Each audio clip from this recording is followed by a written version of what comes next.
Bom dia, boa tarde, boa noite, meu querido aluno. Minha gente, eu estava aqui desfocada. Viram que vinheta bonita, essa vinheta nova?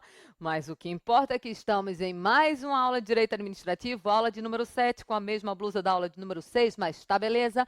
E hoje nós vamos, como eu já tinha dito no final da aula passada, continuar com o assunto de atos administrativos. Na verdade, continuar foi quase uma pretensão, porque eu só vi uma parte muito básica de atos para poder a gente completar hoje a aula inteira com atos que ainda vai provavelmente para a próxima aula. Lembra que eu já te disse que atos eu vi no final da aula passada, a aula de hoje, 7, é completamente atos, e na aula 8 eu ainda estou vendo atos administrativos. Então, sem perder tempo, deixa eu pegar aqui o meu negocinho, pronto, que eu tinha esquecido de pegar ele. Vamos aqui para o nosso material agora. Vai funcionar, funcionou.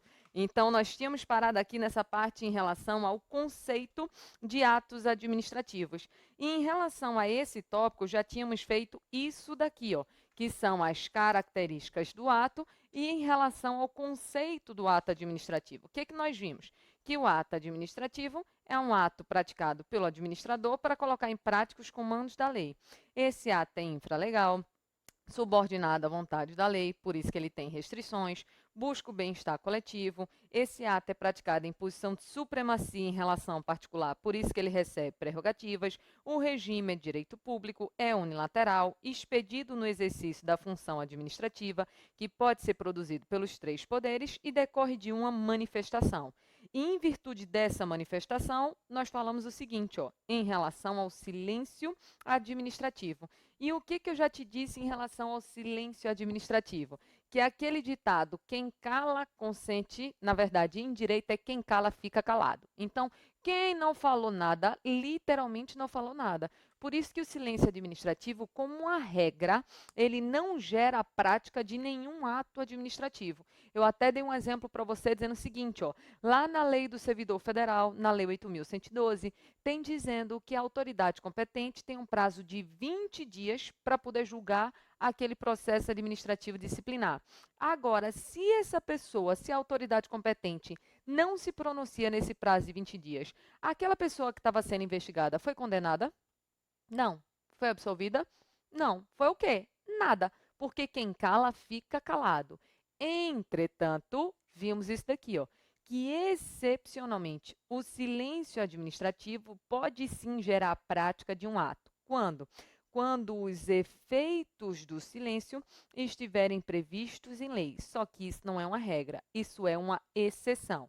Vamos imaginar aqui um exemplo agora. Imagina a seguinte situação: o particular, para usar de um bem público em seu bem-estar privado, ele tem que ter uma autorização do poder público. Isso daí a gente até já falou. Então, tem que ter uma autorização. Digamos, vou inventar, tá certo? Que na lei do município X tem dizendo assim: a administração, ao receber o pedido de autorização, tem um prazo de 10 dias para decidir se concede ou não. A lei só fala isso, que a administração tem um prazo de 10 dias para analisar se concede a autorização ou não. Aí a grande questão é, passados 10 dias, a administração ficou em silêncio, não falou nada. E aí, a autorização foi concedida?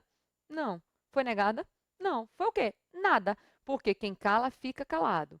Agora, imagina comigo se tivesse escrito mais ou menos assim, que a administração vai ter um prazo de 10 dias para analisar o pedido de autorização. E, caso não se pronuncie, entende-se como pedido concedido, ou então, e caso não se pronuncie, entende-se como pedido negado. Perceba que a própria lei já previu o silêncio do administrador. Tanto é que ela diz que se a administração não se manifestar em 10 dias, entende-se como pedido concedido ou como pedido negado. Então, nesse caso, os efeitos do silêncio já estavam previstos em lei. Então, logo, nessa situação, o silêncio administrativo vai sim gerar a prática de um ato. Essa parte daqui, que foi o finalzinho da aula passada, era em relação ao conceito do ato administrativo. Matamos esse tópico daqui. Só que após o estudo do conceito, nós vamos ter que analisar esse tópico daqui, que a gente vai gastar um tempo bem grande, que são os requisitos, também chamados de elementos do ato administrativo. Quais são os requisitos? São 5 aqui, ó: competência, finalidade, forma, motivo e objeto, que popularmente o povo, na brodagem amizade, chama esses requisitos de confiformop: competência, finalidade, forma, motivo e objeto. Por enquanto, você vai verificar o seguinte: eu vou apenas jogar uma palavra-chave em relação a cada um desses requisitos. Não se incomode em entender agora. Tudo vai fazer sentido daqui a, sei lá, 10 minutos para vocês. Por enquanto, eu só vou jogar palavras-chave para depois desenhar. Vem comigo. A lógica é, aqui na competência, competência está relacionado a quê? A quem? Quem está autorizado a praticar o ato? Então, competência, se você lembrar da aula de poderes, eu já falei isso para vocês. Competência em direito não tem a ver com a qualidade na prestação do serviço. Falar que uma pessoa, que a autoridade X é competente, eu não estou dizendo que ela é boa no serviço, eu estou dizendo que ela pode fazer. Então, competência é poder fazer, não está relacionada à qualidade da prestação do serviço. Já que a finalidade é o que se busca. O que a administração busca ao praticar aquele ato? Já a forma será aqui um meio de exteriorização daquele ato. Numa linguagem bem simples, o que é exteriorizar? Botar para fora, né? Numa linguagem mais popular que existe. Exteriorizar é externar a sua vontade. Então, por exemplo, quando vem o governador e expede um decreto, ele exteriorizou a sua vontade de maneira escrita. Quando o agente de trânsito fica aqui, ó, dizendo para você passar de sinal, ele está exteriorizando a sua vontade com um gesto. Já já a gente estuda a forma também. Já o motivo e o objeto, eu aconselho você sempre estudar junto esses requisitos. Porque aqui o objeto, ele vai ser o próprio ato que está sendo praticado.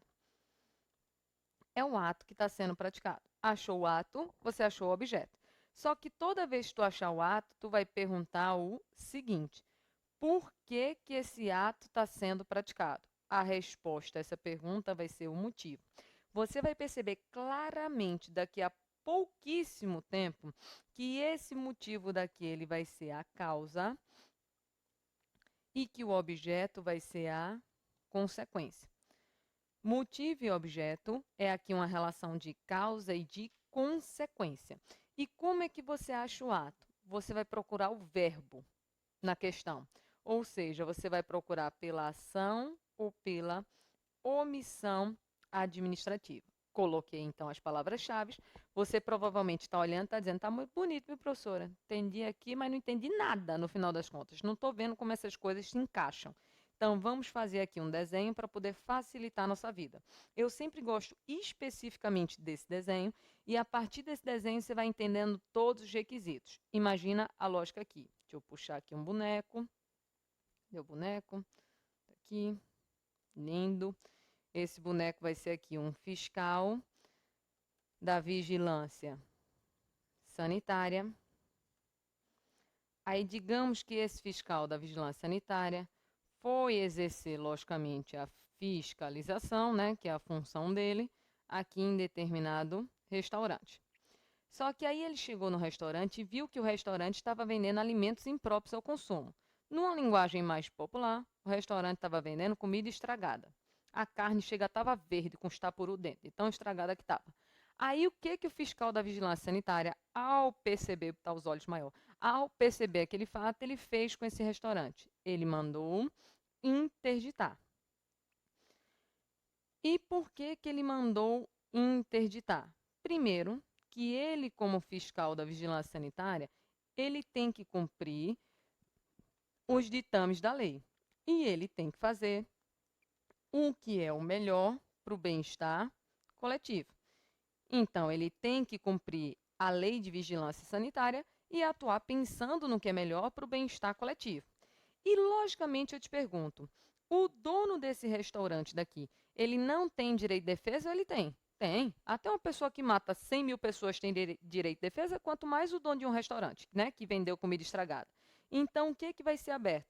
Vai ser aberto aqui, ó, um processo administrativo disciplinar explicando tudo aquilo que aconteceu. O que vai ser dito? Que o restaurante Xing Ling da rua direita foi no dia 20 de março interditado pela autoridade competente por estar ferindo os artigos tal, da norma tal, em virtude de estar vendendo alimentos impróprios ao consumo. Ele explicou o que aconteceu.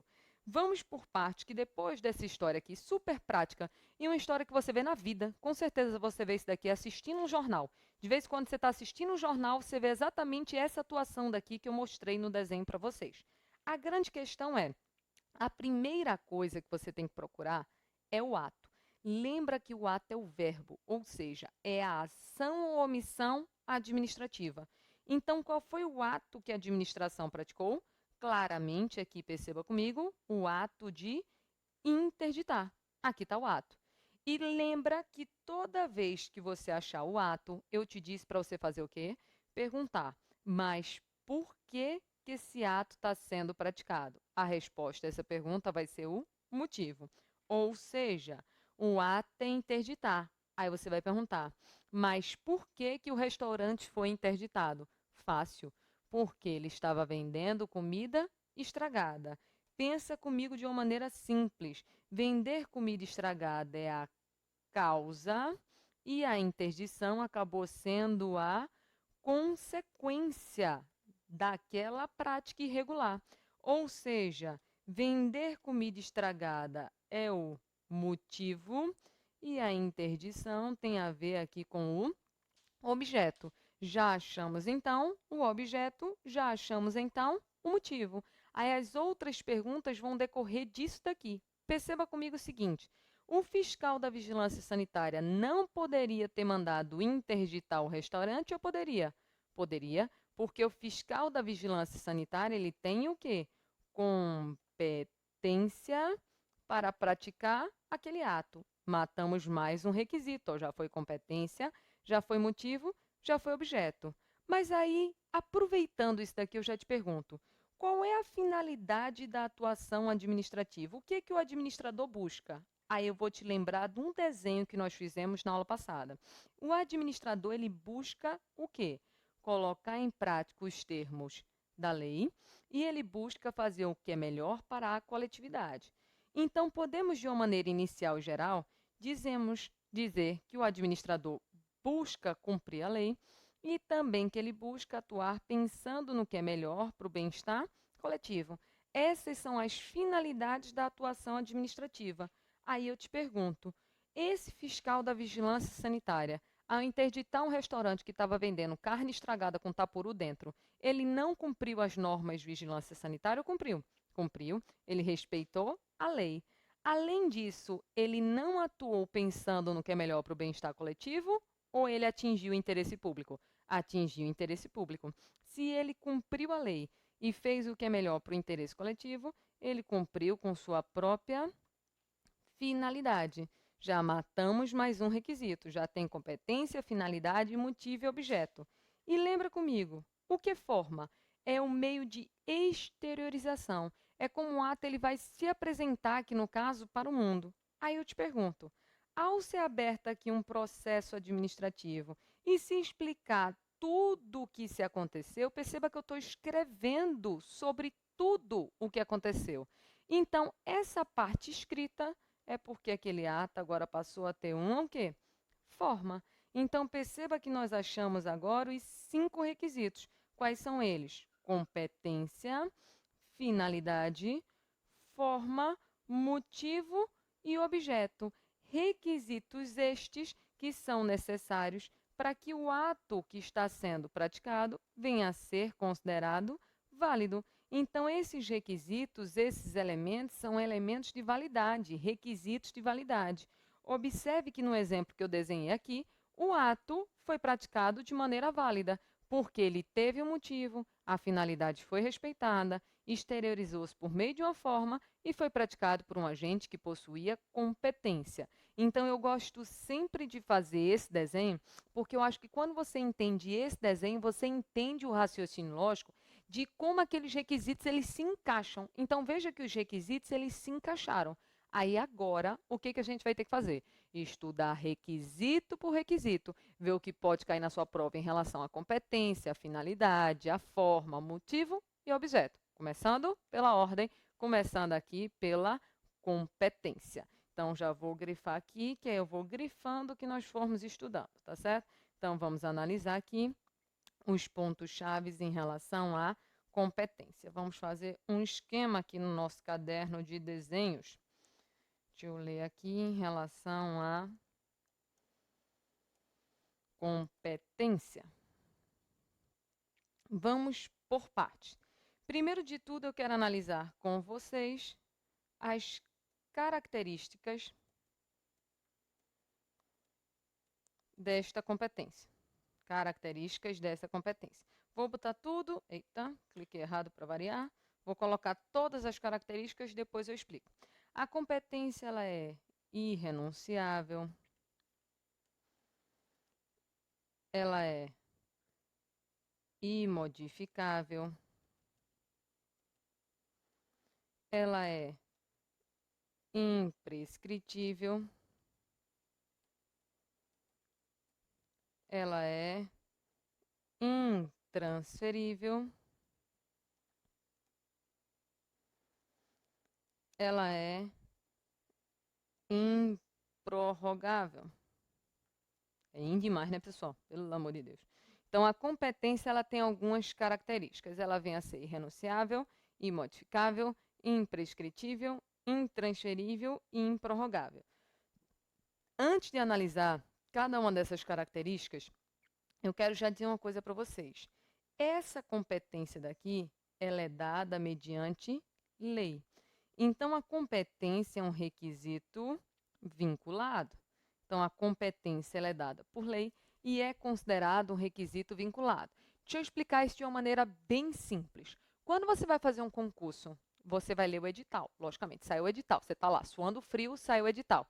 Fala sinceridade para mim. 7ª aula, a gente já é amigo suficiente para você não mentir para mim. Quando sai um edital, você lê o edital todo? Acho que no máximo uma pessoa responder, leio. Porque o resto lê o seguinte, eita, caiu o microfone. As outras pessoas, elas fazem o seguinte, o que elas vão fazer quando sai um edital de um concurso? Elas vão olhar alguns pontos básicos. Primeiro, quanto ganha, né? Mundo capitalista. Depois, número de vagas, data da prova, conteúdo programático. Não é isso que você lê? É, professor, exatamente isso. Às vezes, antes de chegar no conteúdo programático, eu já estou chorando de depressão. É mais ou menos assim. Só que se você olhar o edital todo, no próprio edital tem um tópico que fala assim, das atribuições. O que seriam as suas atribuições? São seus afazeres. Numa linguagem mais técnica, a sua competência. Então, no próprio edital do seu concurso, já vai dizer quais são as suas competências. E por que que isso tem que acontecer? Por uma razão muito simples. Porque se você olhar o edital e dizer, não gostei disso aqui não que eu vou fazer. Conselho, nem faça concurso. Porque a lei é feita para ser cumprida. Se você não gosta do que vai fazer, mas você passa no concurso, não é que você escolhe se faz, você tem que fazer. Ah, professor, eu quero ser oficial de justiça, mas eu não quero ir em bairros perigosos. Sinto muito, pode ser que você vá. Então, perceba que a lógica é, a lei é feita para ser cumprida. É por isso que essa competência ela vai ser irrenunciável, ela vai ser imodificável. Em uma linguagem simples, não invente moda. Se a competência ela for instituída, você não pode renunciar, ou seja, você tem que exercer essa competência e você tem que exercer da forma que foi ordenado, ou seja, você não vai poder modificar. Então, ela é irrenunciável, ela é imodificável. Além disso, a competência vem a ser também imprescritível. Numa linguagem simples, porque a gente já estudou esse nome, imprescritibilidade. Algo imprescritível é algo que não prescreve, ou seja, que não se perde com o passar do tempo.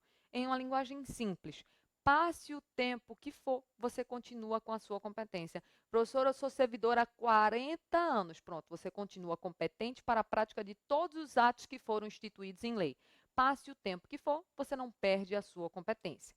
Além disso, a competência ela vai ser também intransferível. Vamos falar um pouco disso daqui, porque para intransferível eu vou puxar uma observação.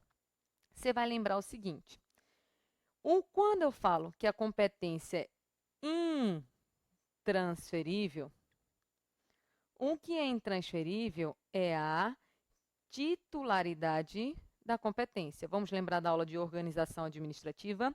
Porque a titularidade da competência ela só pode ser transferida por vontade da lei.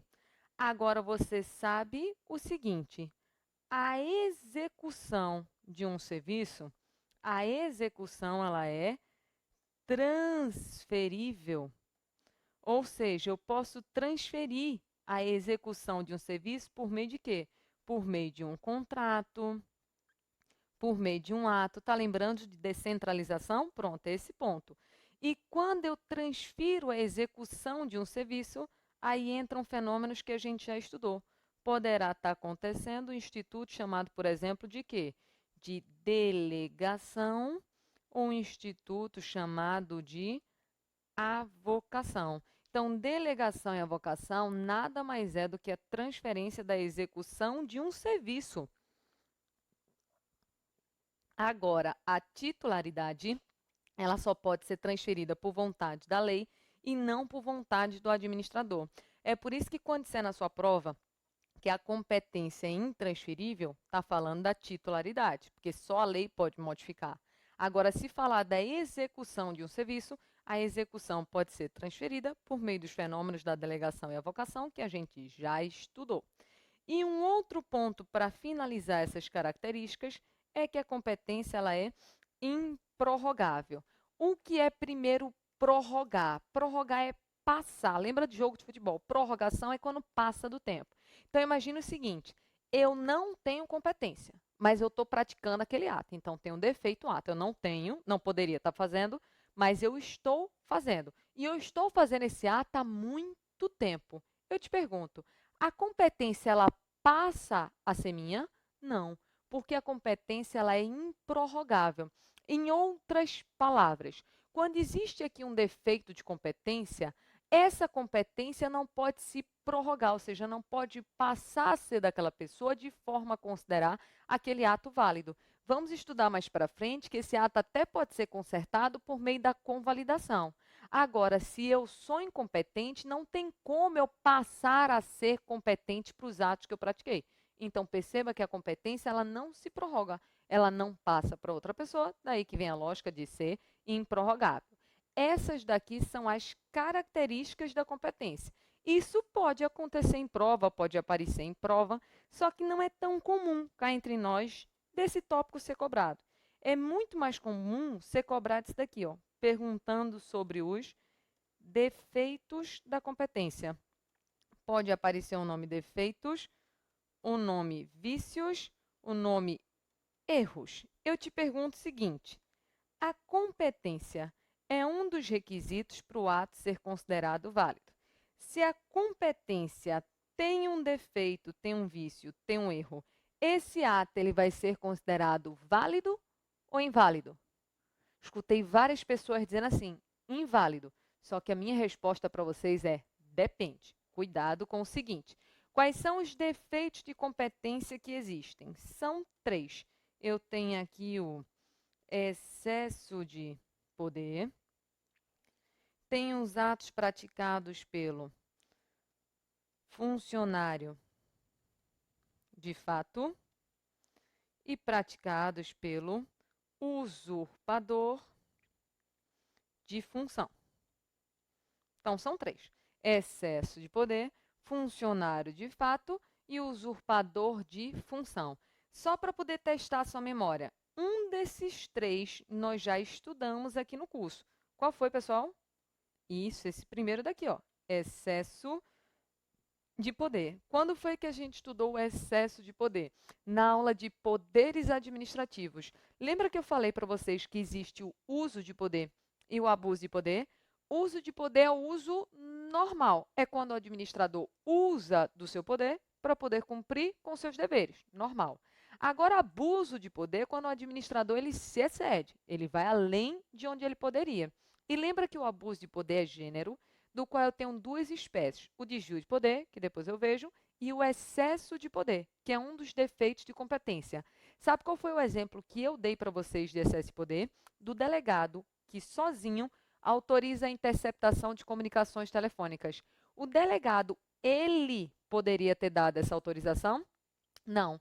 Então, se ele não poderia ter feito esse ato, a gente já sabe que só quem pode fazer é o juiz, ele foi além da sua competência. Se ele foi além, ele se excedeu. Se ele se excedeu, ele cometeu um excesso de poder, que é quando o administrador pratica um ato sem nem possuir competência para tanto. Eu te pergunto, essa interceptação das comunicações telefônicas, então, vai ser uma prova lícita ou ilícita? Ilícita. Então, o ato que ele fez é válido ou inválido? Inválido. Então, aqui no excesso de poder, o ato que foi praticado é um ato considerado inválido, porque o administrador praticou um ato sem nem possuir competência para tanto. Professora, tem uma pergunta. Esse negócio de inválido, eu já vi que tem ato nulo, ato anulável. Eu vou ver isso com vocês. É porque, assim, quando a invalidade é muito grave, é absoluta, o ato é nulo, não tem conserto. Agora tem aquelas invalidades mais simples, mais light, a gente dá um jeitinho brasileiro e conserta. Consertar vai ser convalidar. Eu vou ver isso no final. No final de atos, eu digo o que tem conserto e o que não tem conserto. Por enquanto, vamos combinar o seguinte: qualquer ato que possua alguma irregularidade, a gente chama de inválido. Aí, mais para frente, eu digo quando a invalidade é absoluta e o ato é nulo, e quando a invalidade é relativa e o ato vai ser anulável. Por enquanto, chama tudo de inválido. Só que aqui, além do excesso de poder, nós temos um outro defeito, que é o ato praticado pelo funcionário de fato. Vamos devagarzinho, que de funcionário de fato eu tenho algumas coisas interessantes para falar para vocês. Veja só. Deixa eu puxar ele para cá. Primeiro de tudo, quem é o funcionário de fato? Funcionário de fato é aquele que tem toda uma aparência de legalidade em relação aos terceiros que se encontram de boa-fé. Então, ele tem toda uma aparência de legalidade em relação aos terceiros que se encontram de boa-fé. Vamos dar um exemplo bem simples em relação a esse ponto. Vamos imaginar aqui o Estado. Aí o Estado ele tem os três poderes, né? Poder legislativo, executivo, judiciário. Aí eu vou imaginar aqui o TJ do Estado, Tribunal de Justiça. Alguns de vocês ou já são servidores do TJ, ou estão estudando para concurso TJ, ou também não quer o TJ, tanto faz. Mas aqui você tem o Tribunal de Justiça. E vamos imaginar que aqui trabalhando no TJ, eu tenho aqui João, e João vai ser aqui um oficial de justiça, que trabalha no TJ de determinado estado. Então, veja que eu tenho aqui o agente, o órgão, que é o TJ, e a pessoa, que nesse caso é uma pessoa política, que vai ser o Estado. Aí vamos imaginar uma situação extremamente simples. Imagina que eu estou querendo fazer esse concurso para oficial de justiça. Só que tem uma coisa, estudar, gosto não. Para que estudar? Né? Não gosto de estudar, gosto de ver novela, gosto de ver Netflix, gosto de passear, tomar cachaça, mas estudar, não. Te pergunto, vou passar? Pelo amor, né? A pessoa, aí a gente se mata. A pessoa não estuda nada e passa para oficial de justiça, não pode, né? Então, logicamente, você vai entrar se você estudar, se você merecer passar naquele concurso. Agora, eu não quero nada com a vida, nada, meu Deus do céu, nada. Passei só raspando em toda a faculdade, né? Dei um jeitinho de conseguir as notas, não quero nada com a vida, eu não estou estudando. Só que tem uma coisa, imagina que a prova desse concurso era uma banca bem safada. Aquela banca, né? De vez em quando você escuta que tem fraude, era uma banca bem safada. E eu dei um jeito de conseguir comprar o gabarito da prova. Estão percebendo onde eu quero chegar? Então, e até aqui, o carro de oficial de justiça. Eu fiz, eu quero, porque oficial de justiça eu escutei que trabalha uma vez na semana. É isso que eu quero, trabalhar uma vez na semana. Só que estudar eu não quero, ter um dinheirinho guardado, o que eu faço? Compro o gabarito da prova e resolvo minha vida. E eu comprei o gabarito da prova, chegou no dia da prova, fiz aqui a prova com ponto eletrônico, ninguém percebeu, fechei a prova, fiquei classificada em primeiro lugar. Eu te pergunto, se eu fico classificada em primeiro lugar, fiz a prova com ponto eletrônico, mas ninguém descobriu, eu vou ser nomeada, sim ou não? Vou, se ninguém descobriu, vou. Se eu fui nomeada depois de um tempo, eu vou assinar o termo de posse, sim ou não? Vou. E se ninguém descobrir, eu entro em exercício, sim ou não? Sim. O que é entrar em exercício? É começar a trabalhar. Então, eu comecei de fato a trabalhar, mesmo tendo aqui um defeito na minha investidura. Nesse momento, eu sou uma funcionária de fato. Mas, professor, explique de uma maneira mais simples o que é funcionário de fato. Explico na próxima parte.